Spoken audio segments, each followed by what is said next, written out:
היי, קוראים לי מורן ואני סטודנט בקולג' סקסס במסלול של AI ובינה מלאכותית. אני התחלתי אותו בערך לפני שנה,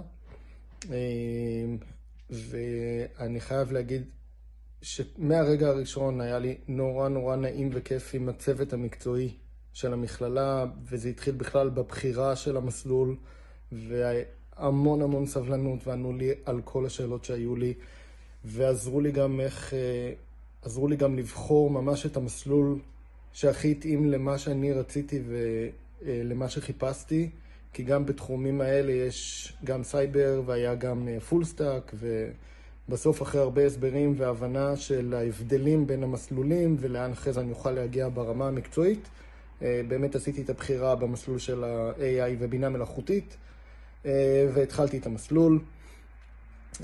וברמת התוכן המקצועי ואיך שהקורס בנוי, אז שפו גדול לכל המרצים שמלווים שם את המסלול והדרך שבה זה נבנה, ואני מראש חיפשתי מקום שאני אוכל ללמוד בו לא עם מגבלות של אני יכול ללמוד רק פעם בשבוע, אלא להתקדם ממש בקצב האישי שלי, ולי זה היה מאוד חשוב, כי ידעתי שאני יכול ללמוד לבד הרבה יותר מהר, ובאיך שהקורס הזה בנוי זה היה די מדהים, כי הוא נתן לי את האופציה גם ללמוד את הבסיס וגם להגיע אחרי זה לדברים יותר מתקדמים, וגם כל ההבנה של איך נראה דאטה, ועל זה שפו גדול. וגם כשהיו בעיות טכניות היה לי נורא קל לפנות.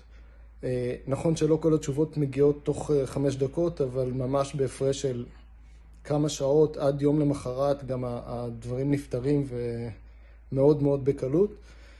אני תוך כדי שהתחלתי ללמוד, התחלתי גם לחפש עבודה, ולשמחתי הצלחתי באמת גם למצוא עבודה על בסיס הידע שכבר היה לי בפייתון. אני כרגע מתכנת backend בפייתון כעבודה, כי זה מה שאני עושה, ואני משלים תוך כדי גם את שאר הלימודים שנשארו לי במסלול ב-AI, וזהו. מאוד מרוצה מהשירותים, מהמעטפת, וגם מהחומר המקצועי, והמלצה מאוד חמה.